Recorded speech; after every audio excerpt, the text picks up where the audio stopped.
un jeune garçon jouait à un jeu en ligne mêlant RPG et stratégie sur son ordinateur. Même hospitalisé, il continuait à y jouer. Mais soudain, son corps s'alourdit et tout devint noir. Son esprit fut emporté, sombrant dans les profondeurs d'un océan imaginaire, jusqu'à ce qu'il se réveille brusquement dans une forêt au climat frais, sous un ciel couvert. Assis sur un trône de pierre, il vit s'avancer une femme qui s'adressa à lui comme si elle l'attendait depuis longtemps. Émergeant de l'ombre, le garçon la reconnut immédiatement.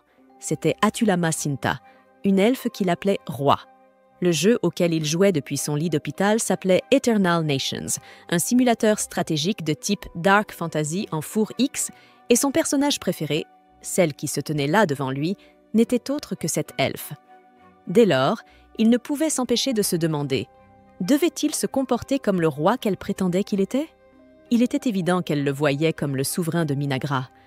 Voyant sa confusion, la jeune femme lui sourit et dit « Tout va bien, Takuto. » Après tout, il avait vaincu le jeu en difficulté cauchemar en jouant avec ceux qui étaient considérés comme la civilisation la plus difficile. Minagra, un peuple en ruine. Grâce à cet exploit, Hera Takuto était devenue le joueur légendaire au sommet du classement mondial. Quant à Atu, elle se souvenait de chaque instant passé ensemble, de toutes leurs conquêtes, encore et encore. Il n'avait pas à s'inquiéter, elle savait exactement qui il était. En y repensant, Takuto comprit qu'Atu incarnait son propre style de jeu, peut-être parce qu'il avait toujours rêvé d'être aussi fort qu'elle. Les larmes aux yeux, il lui avoua à quel point il était heureux de pouvoir enfin parler à son personnage préféré. Elle lui répondit qu'elle ressentait la même chose. Takuto demanda si c'était le paradis, et si c'était elle qui l'avait emmenée ici. Mais elle expliqua qu'elle aussi était apparue là sans comprendre comment, et que ce monde n'avait rien d'un paradis. Non. Cela ressemblait étrangement à l'univers d'Eternal Nations. Il n'y avait aucun doute là-dessus. Elle parla d'un miracle et déclara qu'elle était honorée de rencontrer son maître en personne. Puis, l'elfe s'agenouilla devant lui, prit sa main et l'invita à tout recommencer, rien que d'eux, pour bâtir ensemble un nouveau royaume. Aussi tentante que soit l'offre, Takuto restait déboussolé. Mais avec sa fidèle compagne à ses côtés, peut-être tenait-il là l'occasion de revivre ses jours glorieux, dans un nouveau monde. Takuto appela donc sa servante afin de commencer leur voyage ensemble.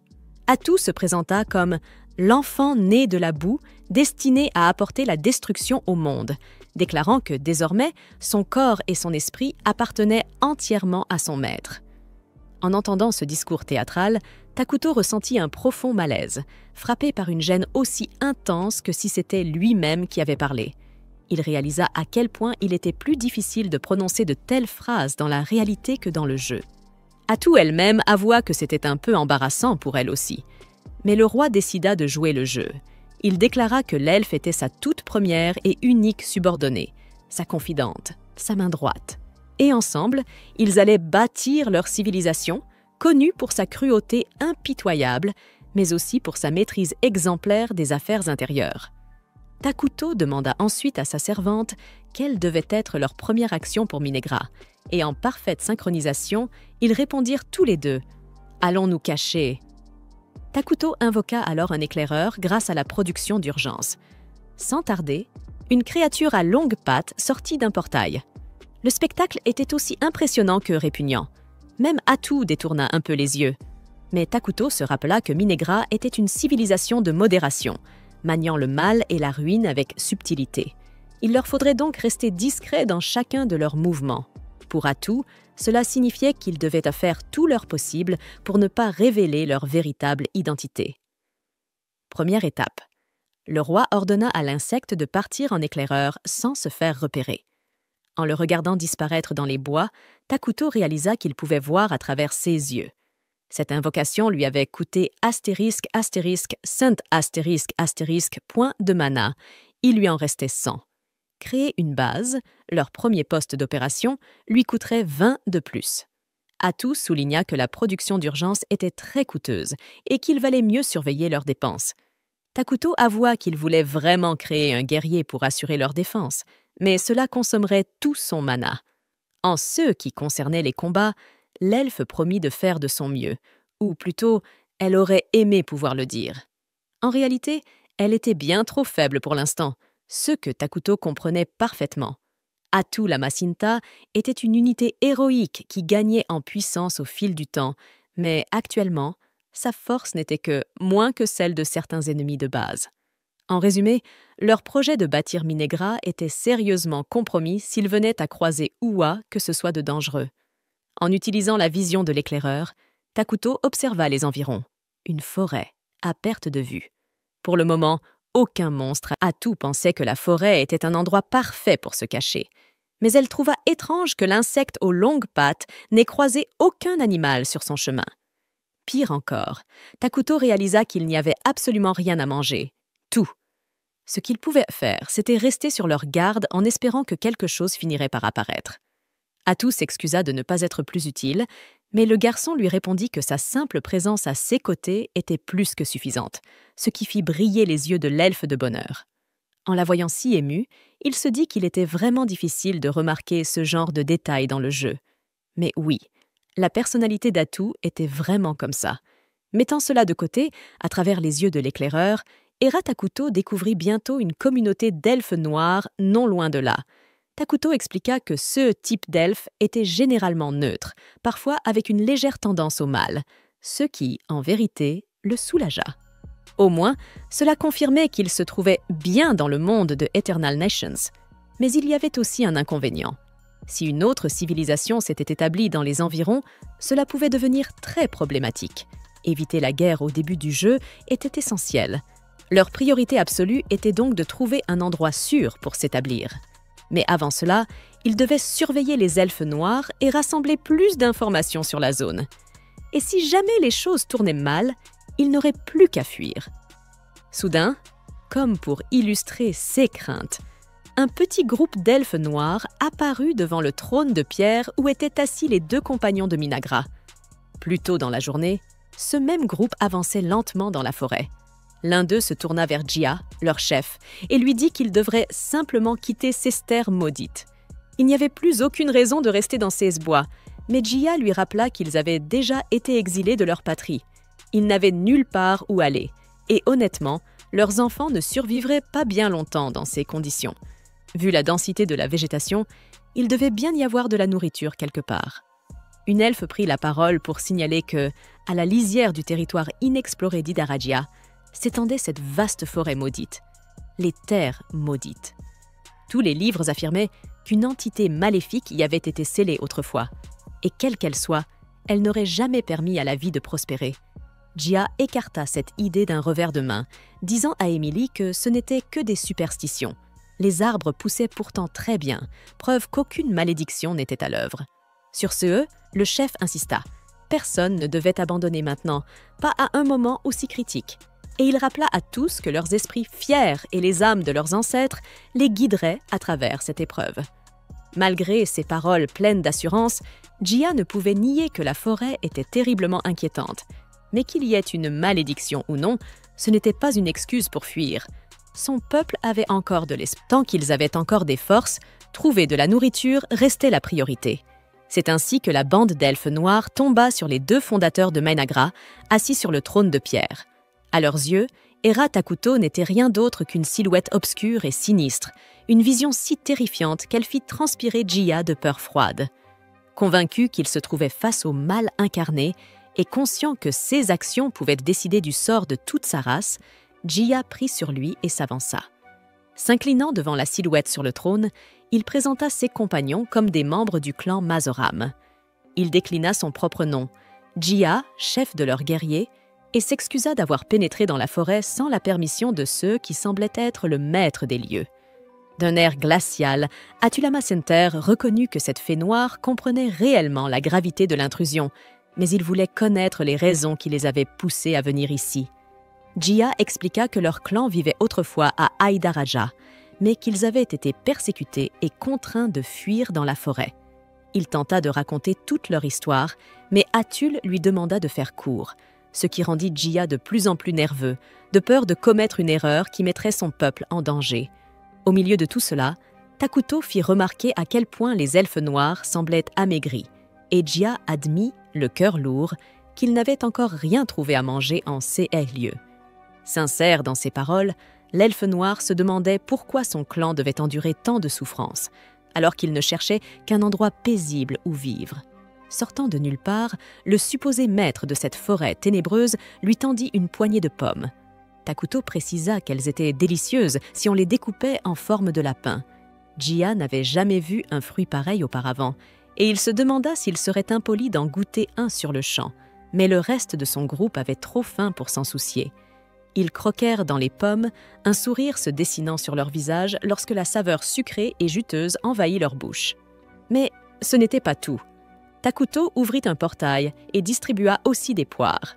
Jia s'inclina encore plus bas, expliquant qu'il y avait d'autres personnes comme eux qui s'étaient aussi réfugiées dans ces terres, y compris des enfants affamés et chétifs. Alors, au lieu de manger sur place, Jia demanda la permission d'emporter les fruits pour les partager avec les autres. Takuto l'écouta, touché par leur détresse, et leur donna encore plus de nourriture. Cette fois avec du pain, des légumes et des herbes fraîches.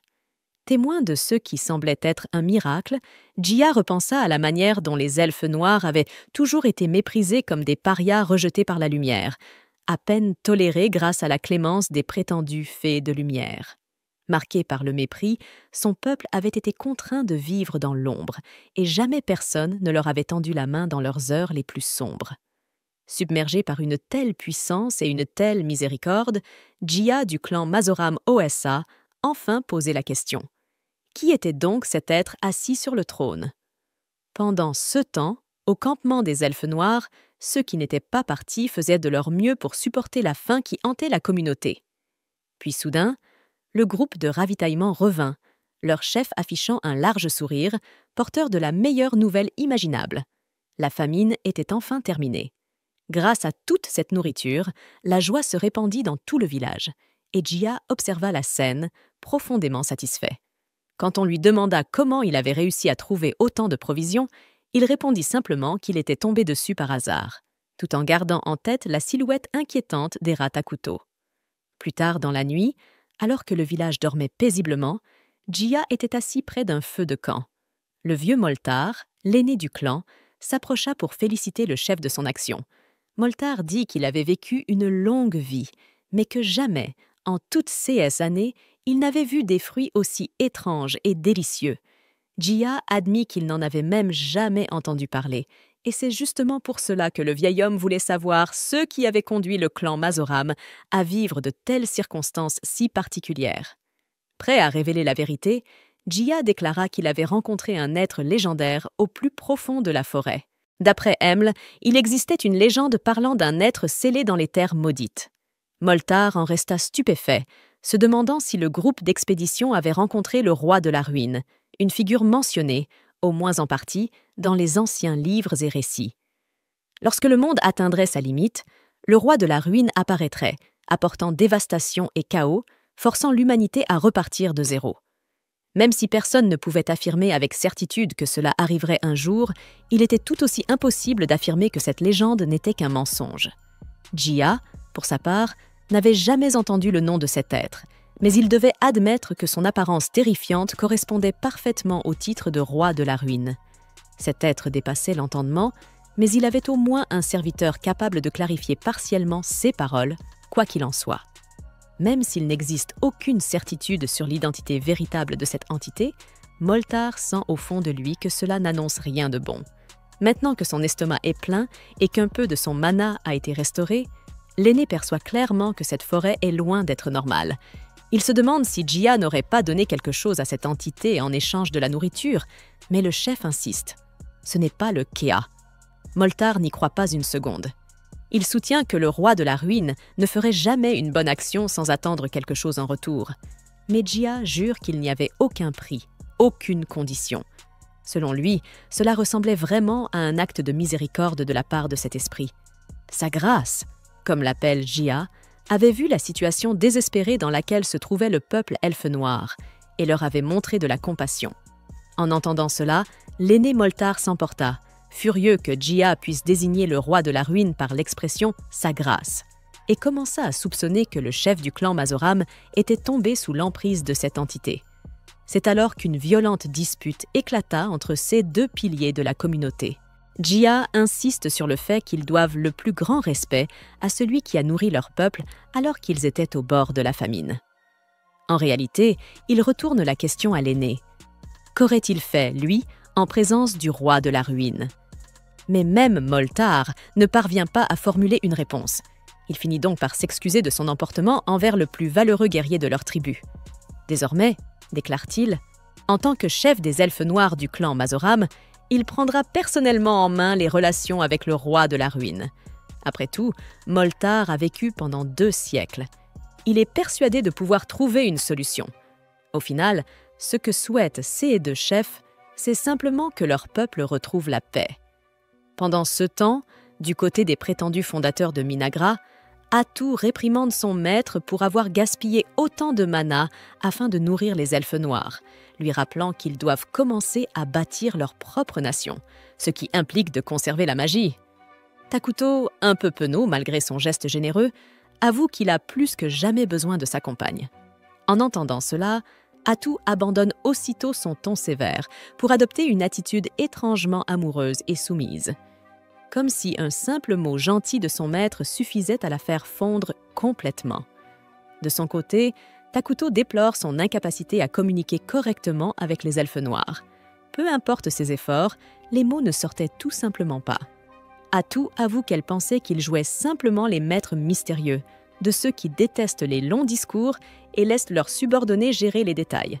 Mais la vérité, c'est que ce garçon n'a jamais été très doué pour s'exprimer.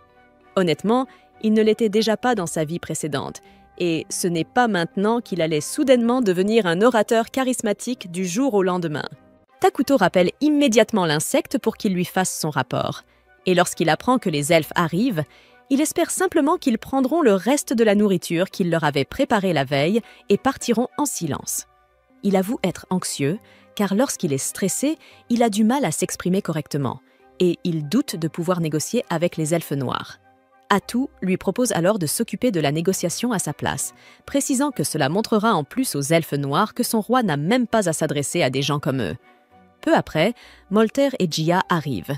Le vieil elfe salue Takuto avec une formule de politesse digne d'un générateur automatique, le remerciant d'avoir nourri son peuple. Il demande alors à connaître le nom de celui qui les a aidés, et, après avoir obtenu l'autorisation de Takuto, Atu le leur révèle. Il s'agit du roi de la ruine. Les 2 elfes noirs restent sous le choc, leur crainte confirmée. Atu leur dit alors de prendre la nourriture et de s'en aller rapidement, car elle ne durera pas longtemps de toute façon. Cependant, Molter déclare qu'il souhaite rendre l'appareil à Takuto pour sa bonté et demande ce qu'ils peuvent lui offrir en retour.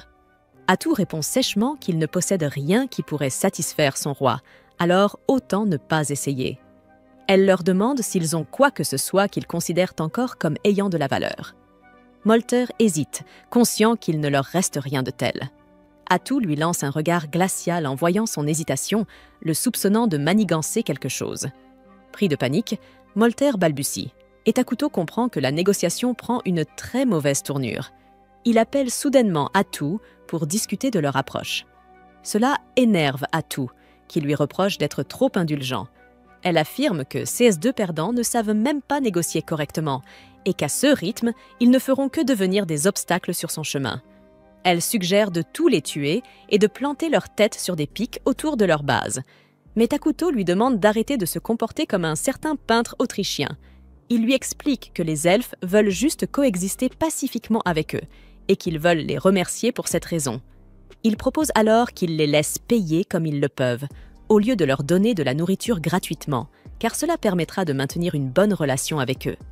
Atu ne peut pas contredire cet argument, et annonce alors aux elfes que son roi a décidé d'accepter leurs offrandes.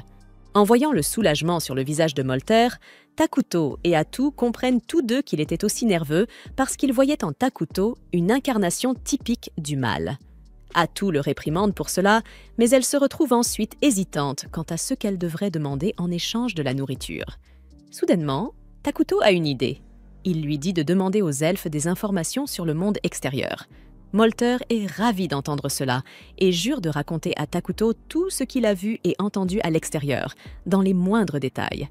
Atu ajoute que, une fois cela fait, lui et sa tribu devront quitter la forêt immédiatement. Cette déclaration choque profondément Jia et Molter. Ils expriment leur désir de continuer à vivre dans la forêt, sous la clémence de Takuto, mais Atu leur ordonne d'arrêter d'être si gourmands s'ils tiennent à leur vie. Jia tente de protester, mais Molter le fait taire, affirmant qu'ils doivent obéir aux ordres du roi. Alors qu'ils commencent à se retirer, Takuto ressent soudain un malaise à l'idée de les avoir expulsés. Il a alors une autre idée et propose à Molter et Jia de devenir ses citoyens. Tous deux sont stupéfaits par cette offre, mais pas autant qu'Atu, qui s'exclame en demandant à Takuto ce qu'il est en train de faire. Il lui rappelle le système des réfugiés dans le jeu qui permet d'intégrer différentes espèces en tant que citoyens. Il explique que, puisque les elfes noirs sont une espèce neutre, ils s'adapteront facilement à l'attribut maléfique de leur royaume et pourront coexister avec les autres espèces qui y résident. Atu reste sceptique, car les espèces affiliées au mâle ont souvent des conflits entre elles. Takuto lui rappelle que leur espèce principale, les homoncules, ressemble à des humains démontés puis mal remontés et qu'il leur est impossible de passer tout leur temps avec eux. Atu approuve aussitôt, rien qu'à l'idée de ces créatures qui lui donnent la chair de poule. Elle se tourne alors vers les deux elfes et leur annonce que Takuto prévoit de fonder un royaume ici et qu'il est prêt à les accepter comme citoyens s'ils jurent de le servir. Molter, surpris, demande ce qu'il adviendra d'eux s'ils acceptent. Atu lui répond clairement qu'ils deviendront des êtres maléfiques. Mais elle leur dit que c'est bien plus amusant qu'ils ne le pensent d'être du côté du mal. Peu après, Takuto et Atu se dirigent vers le village des elfes noirs, où tout le monde est prêt à les accueillir. Cependant, tous sont terrifiés à la vue de Takuto, et certains des plus faibles s'évanouissent en l'apercevant ne serait-ce qu'un instant. Takuto prend place sur son trône, Atu à ses côtés. Celle-ci annonce aux elfes noirs qu'ils vont désormais devenir les citoyens de leur royaume, Minagra. Elle demande une dernière fois à Takuto s'il est sûr de sa décision. Et dès qu'il donne son accord, les elfes sont officiellement intégrés au royaume. Atu les félicite chaleureusement, car leur survie et leur sécurité sont désormais garanties par leur nouveau roi. Jia, perplexe, se demande si c'est vraiment tout, car il ne ressent rien de différent alors qu'il est censé être devenu un être maléfique. Mais soudain, il regrette ses paroles, car une haine intense surgit en lui, et chez les autres elfes aussi. Leurs pensées se tournent vers ceux qui les ont persécutés et opprimés, et une soif de vengeance les envahit.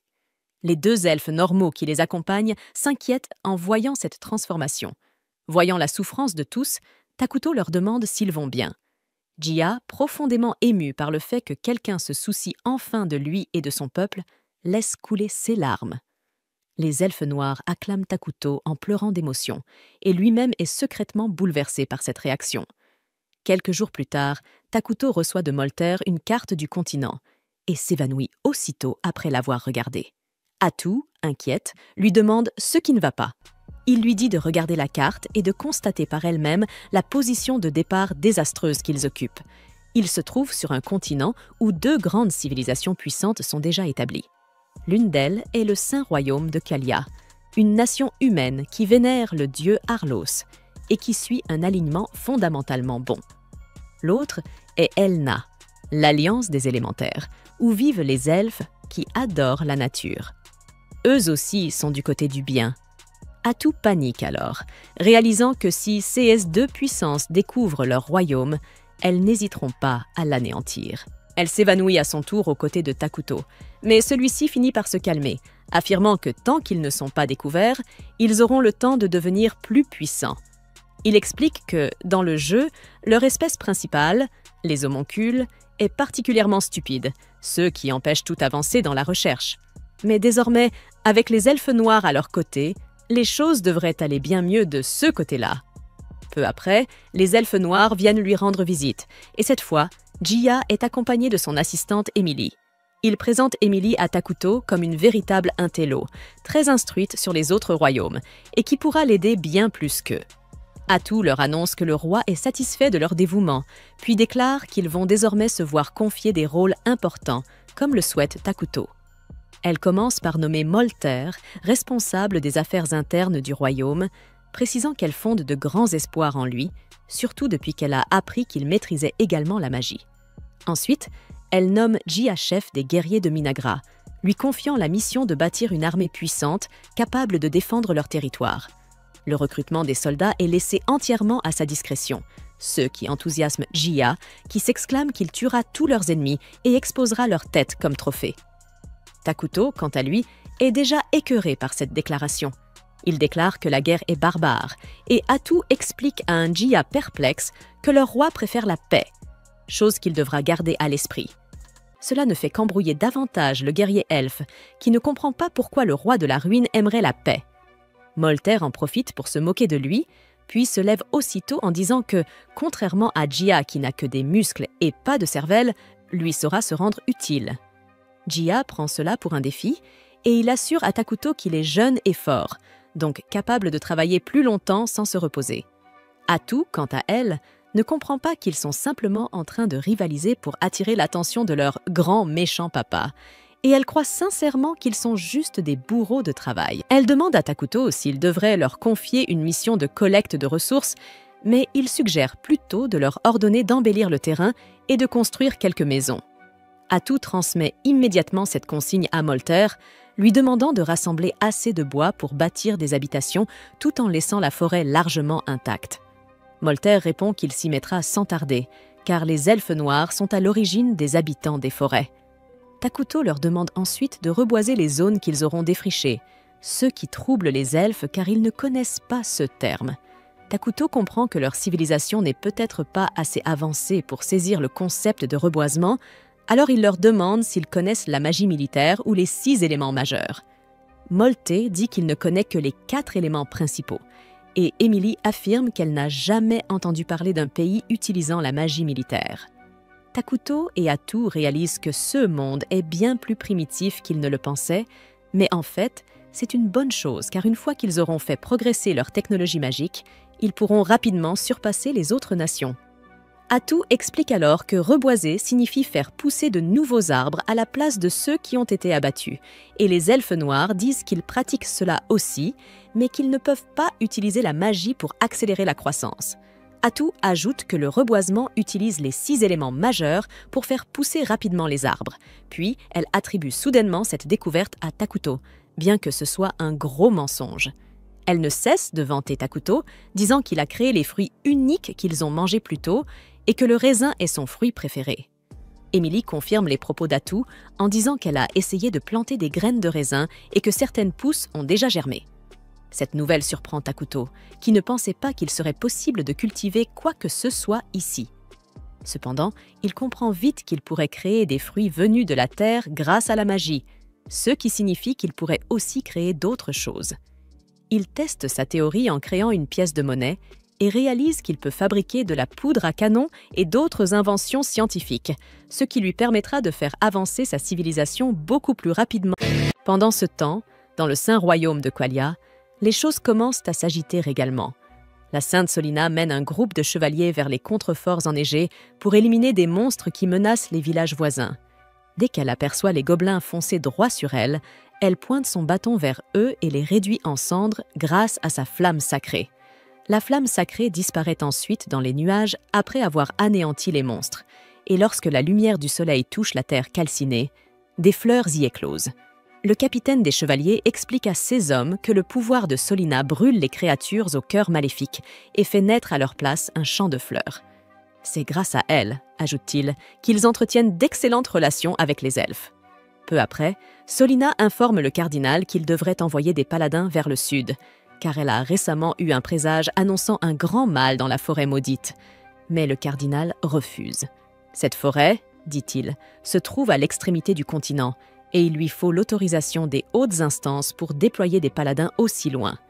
Solina le menace. Si personne n'est envoyé, elle s'y rendra elle-même. Le cardinal tente de résister, mais finit par céder. Il promet d'envoyer les soldats qu'il est capable de mobiliser de son propre chef. Au même moment, Takuto et Atu sont occupés à développer leur territoire, en commençant par la construction de maisons destinées aux elfes noirs. Une salle du trône temporaire a déjà été érigée autour du trône de Takuto, et ce dernier est impatient d'y organiser des réunions et des conseils avec les citoyens importants de son royaume. C'est alors que Malter, Jia et Emle arrivent.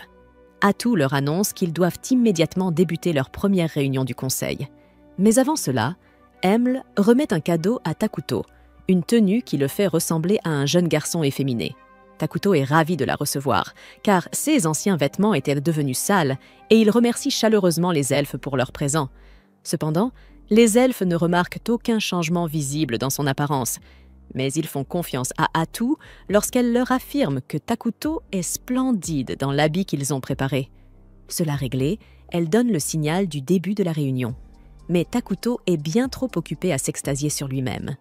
Atu décide donc de poursuivre la réunion sans lui et de le consulter seulement si un avis est nécessaire. Takuto accepte volontiers cette organisation.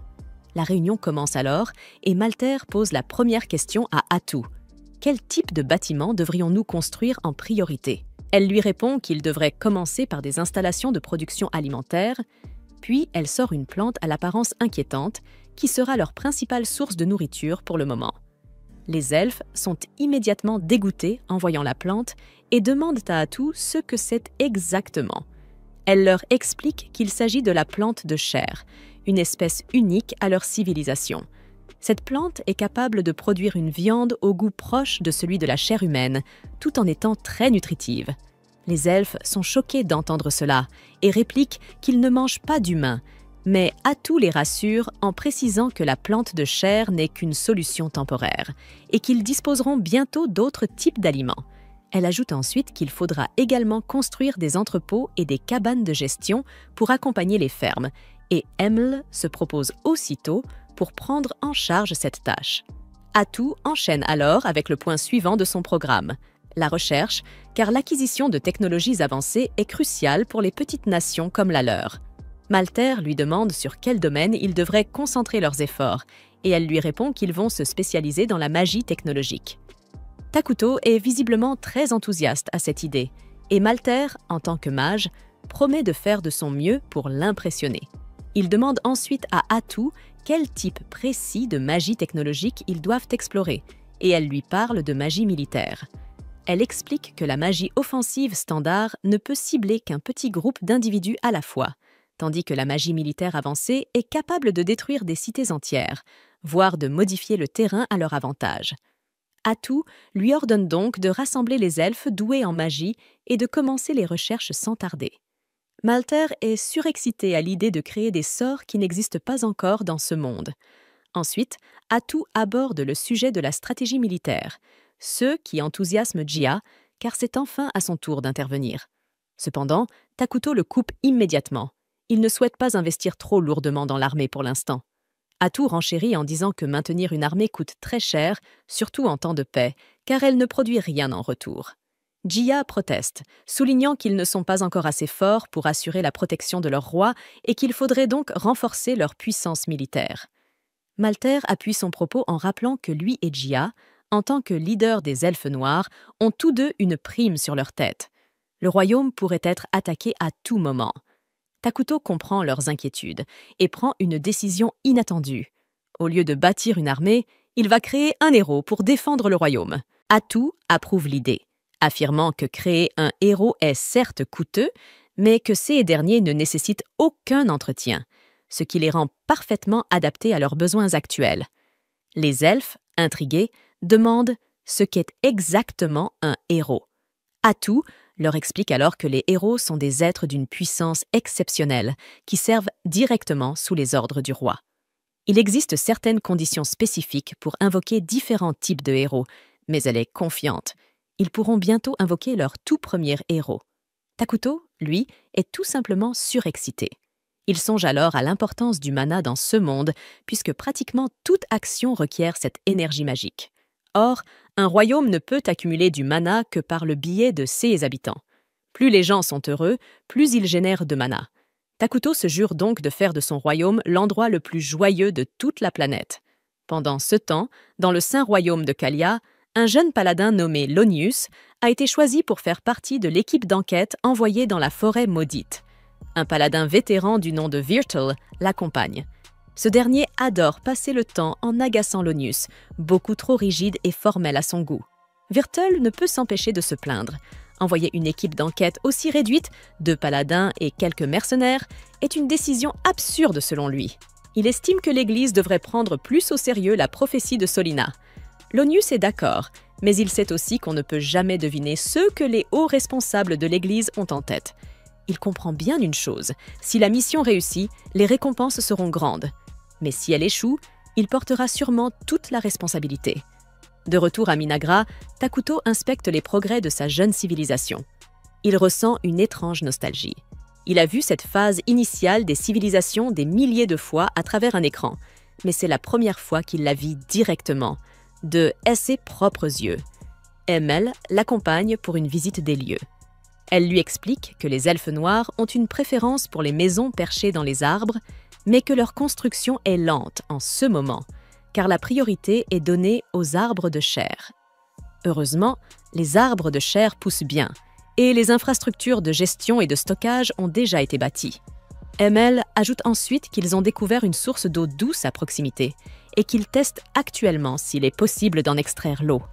Quant à la recherche magique, Molter et les autres mages travaillent d'arrache-pied dans le tout nouveau bâtiment dédié à la recherche. Takuto est ravi d'apprendre tout cela, et encore plus en découvrant que les elfes prennent d'eux-mêmes des initiatives, comme la recherche de sources d'eau. Il est sincèrement heureux de voir que les elfes, qui semblaient si épuisés lorsqu'ils sont arrivés, affichent désormais des visages sereins et souriants. Lorsqu'il le fait remarquer à Emle, celle-ci se met soudain à pleurer de joie. Takuto panique un peu en la voyant fondre en larmes, mais Emle se ressaisit rapidement et reprend la visite avec calme. Elle les conduit ensuite, lui et Atu, vers la ferme des arbres de chair et leur explique qu'avec les outils que Takuto leur a fournis, ils peuvent espérer une première récolte très bientôt. Elle les mène ensuite à la fameuse source d'eau découverte par les elfes. Cependant, en approchant, elle remarque que l'ambiance a radicalement changé. L'eau est devenue sombre, presque noire, et Emle se montre déçue, pensant qu'elle n'est désormais plus utilisable. Avant qu'Atu ne puisse la détromper, Molter et Jia arrivent à leur tour pour inspecter la source. Eux aussi jugent que l'eau a l'air impropre à la consommation. Mais Atu, sans hésitation, en boit une gorgée et leur affirme que cette eau est parfaitement potable. Elle leur explique ensuite que si l'endroit semble désormais lugubre et obscur, c'est parce qu'il est devenu une partie intégrante de Minagra, grâce à une fonctionnalité appelée le territoire maudit. Takuto demande alors aux elfes de respirer profondément. À leur grande surprise, ils sentent soudain leurs esprits s'éclaircir et une énergie nouvelle envahir leur corps. Atu poursuit ses explications. Le territoire maudit confère des avantages aux créatures d'alignement maléfique et impose au contraire des malus aux êtres d'alignement neutre ou bon. Mais comme les elfes noirs font désormais partie de Minagra, ils sont considérés comme des êtres maléfiques. Ainsi, cette eau ne leur est non seulement pas nuisible, mais leur est en réalité bénéfique. Jia décide alors de boire à son tour pour confirmer les paroles d'Atu. Après avoir bu, il confirme qu'il se sent mieux. Atu conclut en affirmant que, bientôt, toute la forêt fera partie du... Cependant, Takuto trouve que cela pourrait poser problème. Le territoire maudit est bien trop voyant. Molte acquiesce, expliquant que lorsque toute la forêt sera plongée dans cette obscurité surnaturelle, leurs ennemis pourront facilement les repérer. Jia en profite pour relancer son idée de former une armée, mais Atu et Takuto le rassurent une fois encore. Ils prévoient bel et bien de faire appel à un héros. Molter admet alors qu'il ne comprend toujours pas très bien ce qu'est réellement un héros. Atu décide donc de lui enseigner par l'exemple. Soudain, des tentacules sombres surgissent de son dos, abattant sans effort les arbres alentours. Lorsqu'ils disparaissent, elle révèle calmement qu'elle est elle-même un héros. Et même si elle ne possède actuellement que 1% de sa puissance totale, elle est déjà capable d'anéantir des armées entières. Takuto, fier de son allié, annonce aux elfes stupéfaits que les héros sont vraiment extraordinaires. Ils deviennent plus forts avec le temps, même sans rien faire. Mais il change vite de sujet et reproche gentiment à Atu d'avoir coupé des arbres juste pour faire une démonstration. Il lui demande de nettoyer le désordre plus tard. Les elfes, eux, sont profondément impressionnés par ce qu'ils viennent de voir. Ils déclarent que Takuto doit être un être exceptionnel pour être servi par des subordonnés aussi puissants. Ils décident alors de construire un palais digne de lui. Takuto tente de les en dissuader, expliquant qu'il n'a pas besoin de ça pour le moment. Mais les elfes refusent catégoriquement que leur roi habite dans des maisons semblables aux leurs. Atu soutient leur initiative, précisant que bâtir un palais contribuera aussi au bonheur du peuple. Finalement, Takuto cède, leur donnant son accord. Il plaisante en disant qu'un jour, il aimerait avoir une forteresse volante, mais qu'en attendant, un palais classique fera parfaitement l'affaire.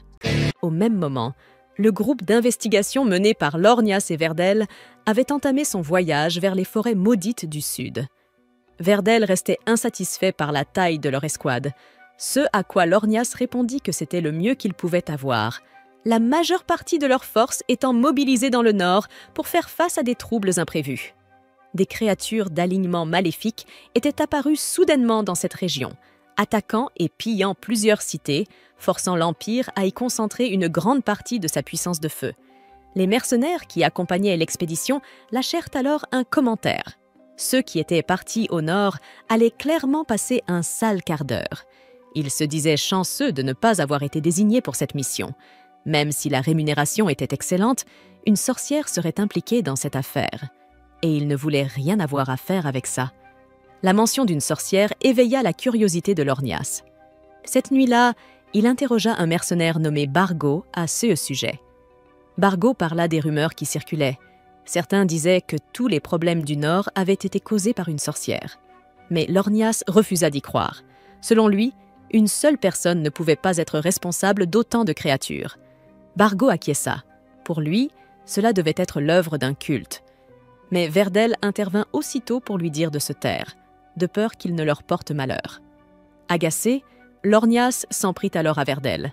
Il lui reprocha de boire, rappelant qu'ils étaient au service du dieu et qu'ils n'avaient pas le droit de se laisser aller à l'ivresse. Mais Verdel, prêt à lui opposer les textes sacrés, détourna bientôt la conversation pour charmer la serveuse qui venait de lui apporter une autre bouteille. C'est alors que Bargo demanda à Lornias pourquoi 2 paladins étaient envoyés aussi loin au sud. Il craignait que cela ne soit, encore une fois, à cause d'une sorcière. Et si tel était le cas, il voulait prendre ces hommes et s'en aller avant que les choses ne tournent mal. Lornias répondit qu'il n'en savait rien, mais Verdel intervint aussitôt. Il avait déjà recueilli quelques informations auprès de la serveuse. Selon elle, un groupe d'elfes noirs s'était récemment réfugié dans les forêts maudites, et les hauts responsables voulaient sans doute simplement régler ce problème. Soulagé, Bargo admit que les elfes noirs devaient être rapidement éliminés. Ils étaient réputés pour leur talent en matière d'assassinat et de malédiction. Lornias partageait cet avis. Si on les laissait agir librement, ils deviendraient tôt ou tard une menace sérieuse. Mais Verdel, plus détendu, lui conseilla de se calmer. Ce n'était qu'une mission de reconnaissance.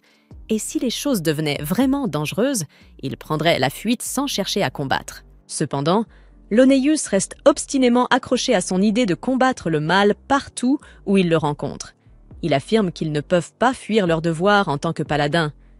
Fertile lui répond qu'il devrait cesser de courir après la gloire et ne se battre que lorsque la situation l'exige, au lieu de se jeter à chaque occasion pour risquer sa vie. Il lui rappelle qu'il a une famille qui l'attend à la maison, tout comme les autres membres de la mission, et qu'ils devraient faire preuve de plus de prudence dans leurs décisions. Au même moment, à Minagra, la première récolte issue des arbres de chair est prête. Elle est déposée au centre d'un immense autel. Takuto se tient devant la récolte, sous le regard attentif de tous les elfes noirs, curieux de savoir ce qu'il va se passer. Il commence à déverser sa mana dans le tas de fruits, et soudain, celui-ci se transforme en un insecte géant. Les elfes n'en reviennent pas. Takuto vient littéralement de créer la vie à partir d'un simple amas de fruits. Atu, émerveillé, le couvre d'éloges, affirmant que cela ne représente même pas 1% de son véritable pouvoir. Elle déclare aux elfes qu'il deviendra encore plus puissant et qu'il accomplira d'autres miracles grâce à leur dévotion. Les elfes éclatent alors en acclamations enthousiastes. Plus tard, Takuto retourne sur son trône, soulagé d'avoir pu produire un monstre insecte en échange de nourriture. C'était une des fonctionnalités du jeu, mais il ne comprend toujours pas comment cela fonctionne dans ce monde réel. Atu, cependant, lui dit qu'il n'a pas besoin de trop y réfléchir, puisqu'ils viennent d'établir un moyen de produire davantage de créatures pour servir leur royaume. Elle lui annonce ensuite qu'il est temps de passer à l'étape suivante, ce à quoi Takuto acquiesce, précisant qu'il invoquera un héros dès qu'ils auront accumulé suffisamment de mana. Atu lui demande, tout excité, qui il prévoit d'invoquer. Takuto répond qu'il souhaite invoquer Ayla, la reine des insectes.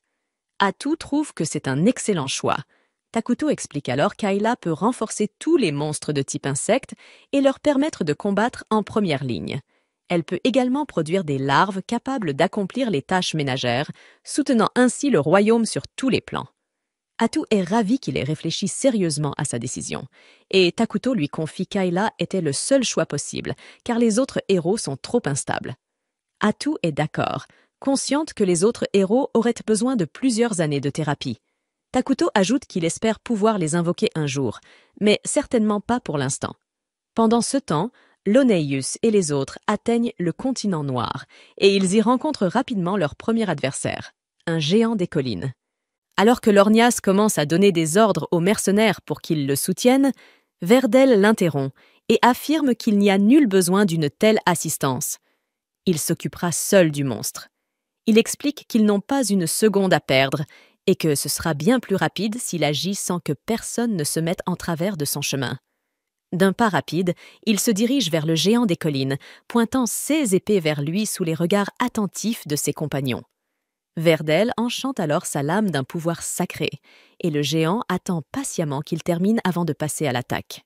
Il bloque sans effort le coup massif de la massue, puis tranche l'arme d'un geste net grâce à son épée bénie. D'un bond, il s'élance vers le monstre et lui assène une série de coups rapides, le mettant à terre sans même lui laisser le temps de riposter.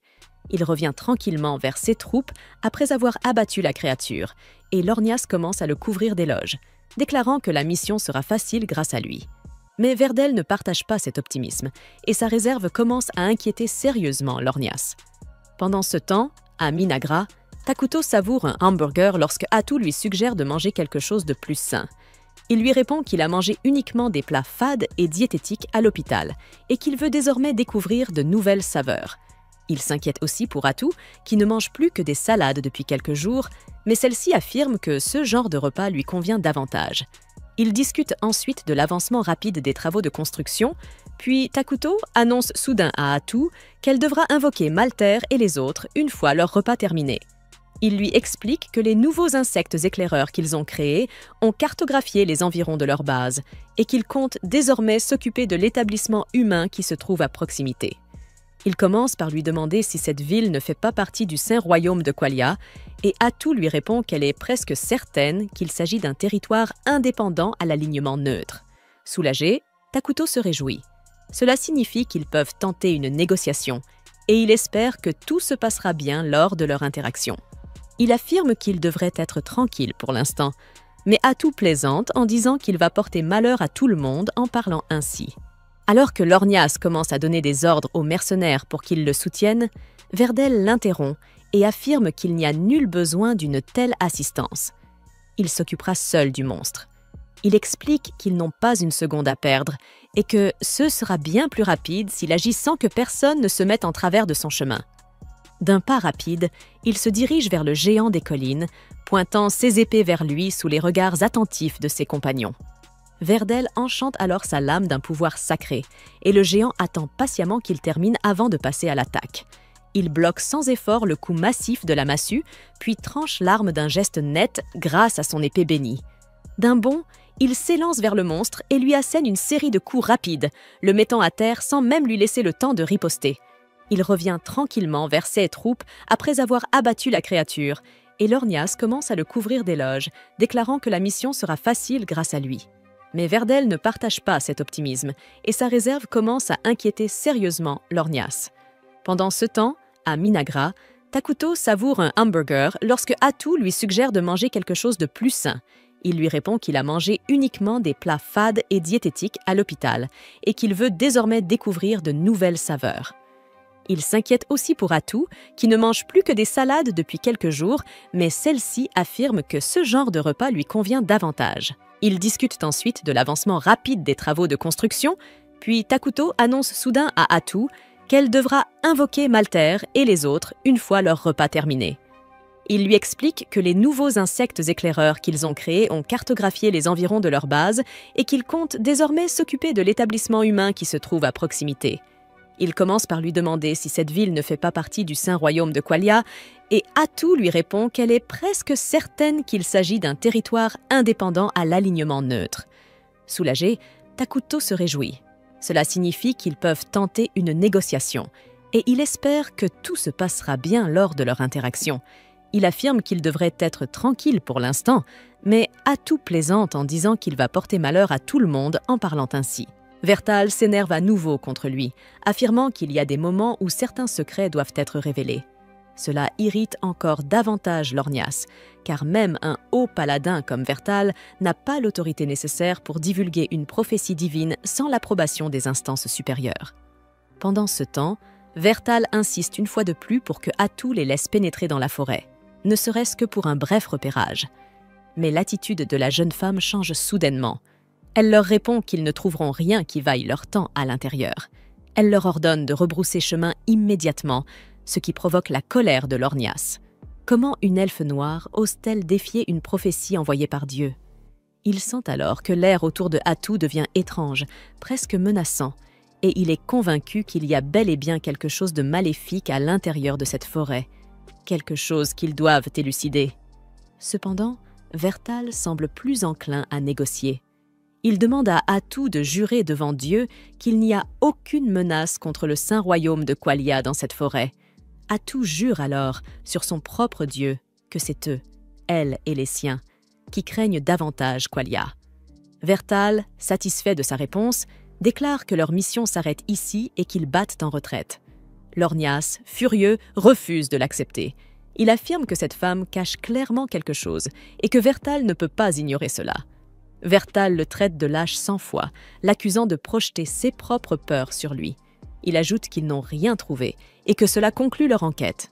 Il commence à s'éloigner, mais Lornias n'a pas l'intention de le laisser prendre les décisions.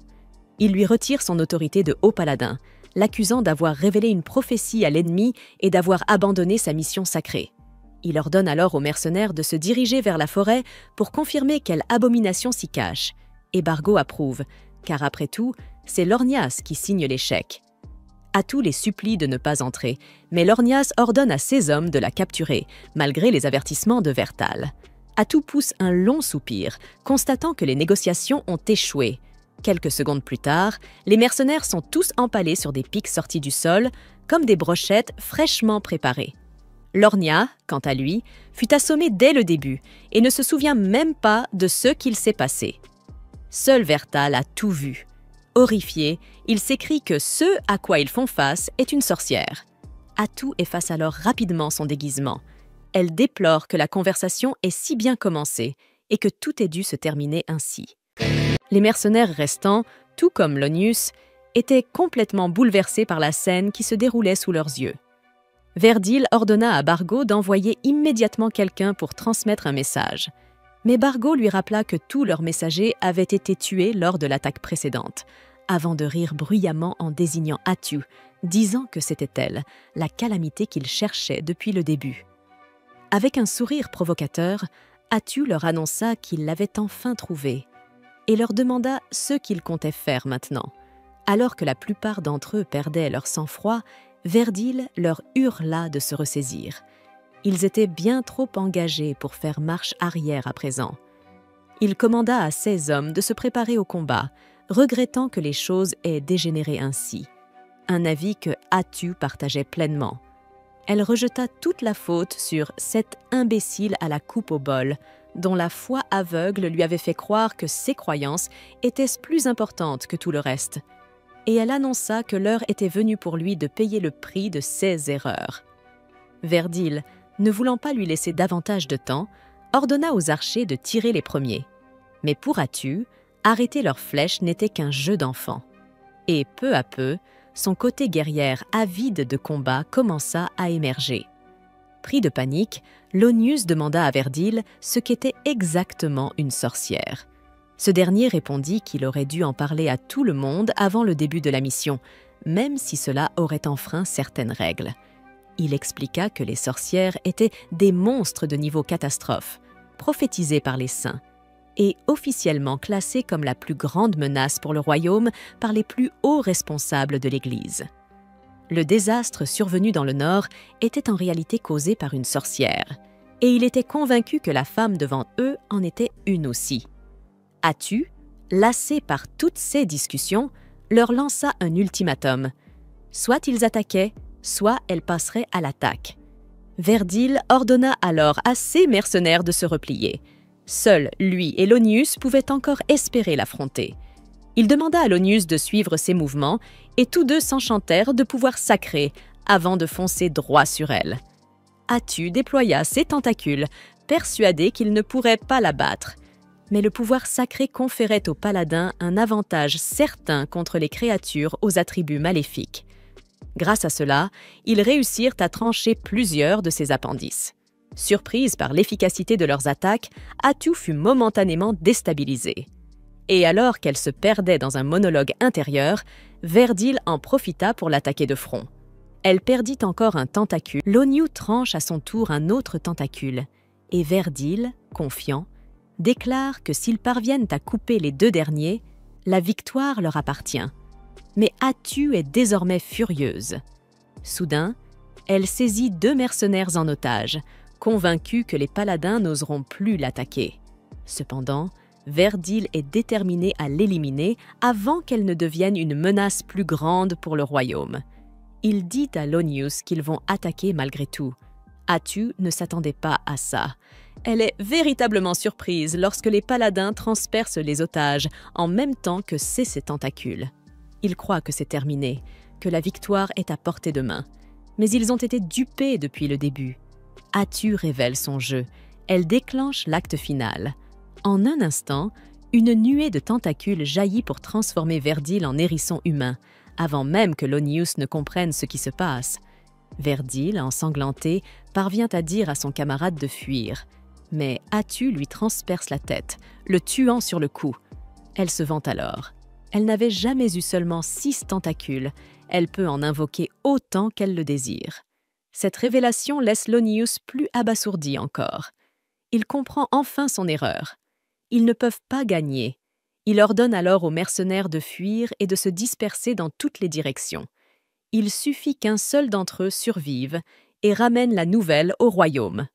Atu fulmine en les voyant s'échapper, mais elle remarque que Lonius est resté. Il est prêt à sacrifier sa vie dans un ultime assaut désespéré. Il l'attaque, mais contre toute attente, Atu bloque son coup avec l'épée sacrée. Il ne comprend pas. Comment est-ce possible? Atu lui révèle alors qu'elle a volé la capacité d'utiliser le pouvoir sacré à Verdile, ainsi que toutes les techniques qu'il avait mis des années à perfectionner. Elle commence à le repousser, tout en parlant de sa famille, expliquant qu'elle a aussi absorbé les souvenirs et les émotions de Verdile. Choquée, Lonius l'écoute alors qu'elle poursuit.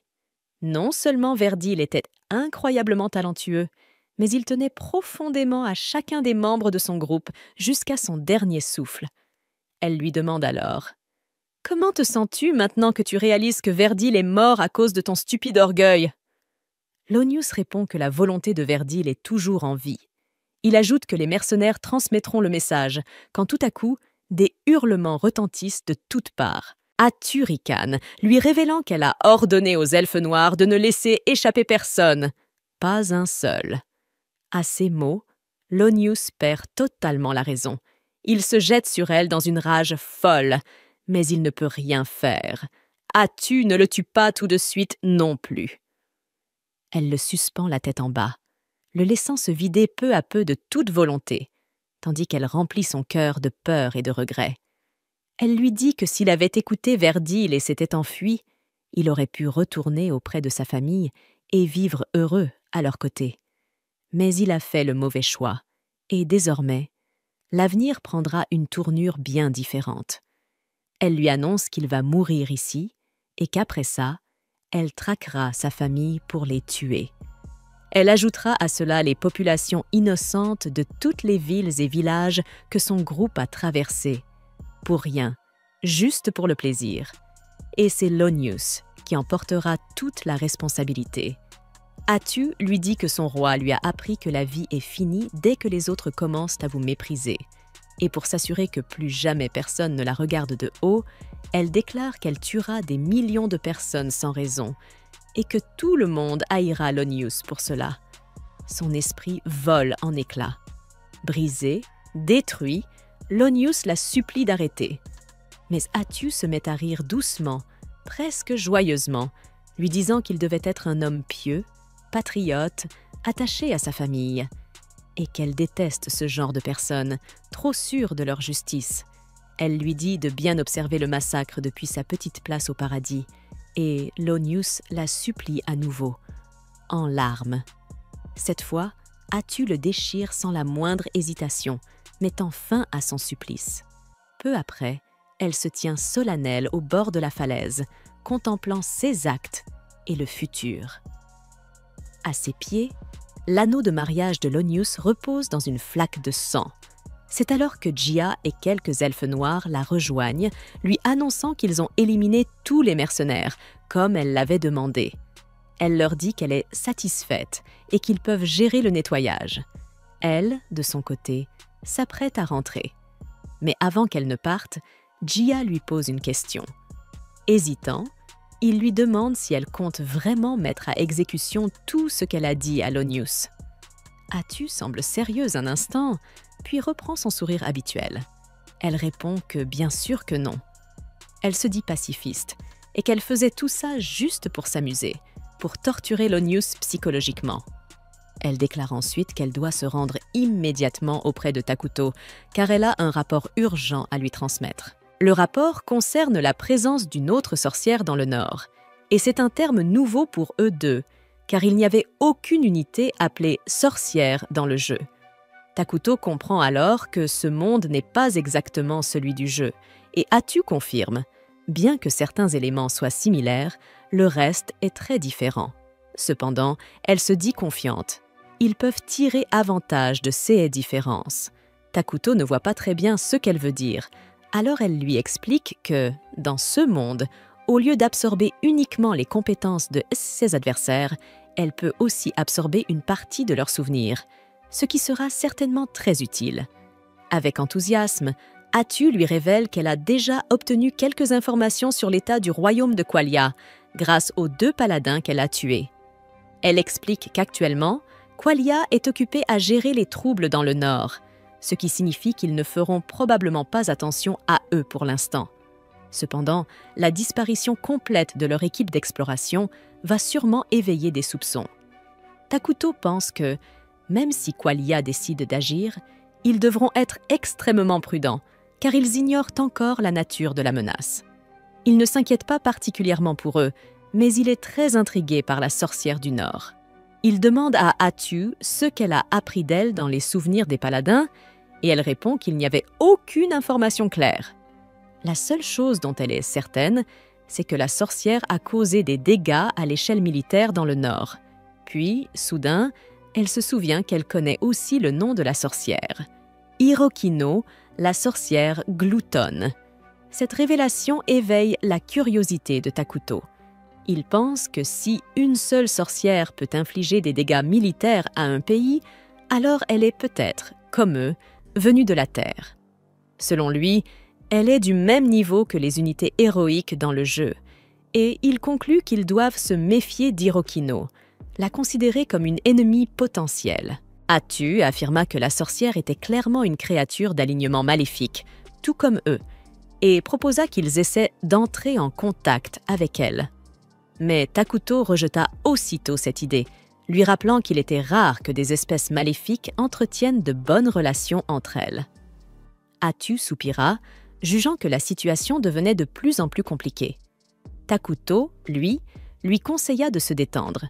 La sorcière était encore loin, et même si elle se révélait être une ennemie, ils auraient largement le temps de s'y préparer. Cette discussion les amena au sujet de l'invocation d'un héros. Takuto déclara qu'ils allaient peut-être devoir reconsidérer le choix du héros à invoquer. Il avait initialement pensé à faire appel à la reine des insectes, Ayla, mais il se demandait désormais s'il ne valait pas mieux invoquer un héros plus axé sur le combat. Parallèlement, il pensait également qu'il fallait revoir leur stratégie vis-à-vis des autres pays environnants. Il annonça à Atu qu'il avait décidé de se lier d'amitié avec le territoire indépendant à l'Est, car ils auraient besoin d'alliés si Qualia venait à leur déclarer la guerre. Atu exprima des doutes, estimant que ce serait difficile, même si ce pays de lait était d'alignement neutre. Mais Takuto restait confiant. Tant qu'ils avaient quelque chose de précieux à offrir, leur proposition serait écoutée. Il proposa donc d'envoyer dès maintenant une mission d'exploration vers ce pays de l'Est, pendant qu'ils continuaient à renforcer leurs forces. Attu accepta de mettre ce plan à exécution. Pendant ce temps, dans un autre pays, les hommes bêtes livraient bataille contre des monstres maléfiques qui ne cessaient d'attaquer leur cité. À leur tête, une vieille magicienne puissante à l'allure de vache résistait vaillamment. Elle venait à peine de repousser une vague de monstres qu'une nouvelle surgissait, la poussant à se demander ce qui se passait réellement. De retour à Minegra, Attu se mit en route pour accomplir les ordres de Takuto, mais elle s'arrêta en chemin, visiblement nerveuse. Elle confessa qu'elle avait peut-être été un peu trop brutale avec les paladins et craignait d'avoir déplu à Takuto, qui était sincèrement attaché à la paix. Mais celui-ci la rassura. Rien de ce qu'elle ferait ne pourrait jamais l'offenser. Pendant un bref instant, Attu crut apercevoir la silhouette du roi de la ruine, tout de noir vêtu, à la place de Takuto. Puis, elle recommença à fondre pour lui jurant qu'elle exécuterait chacun de ses ordres avec la plus grande dévotion.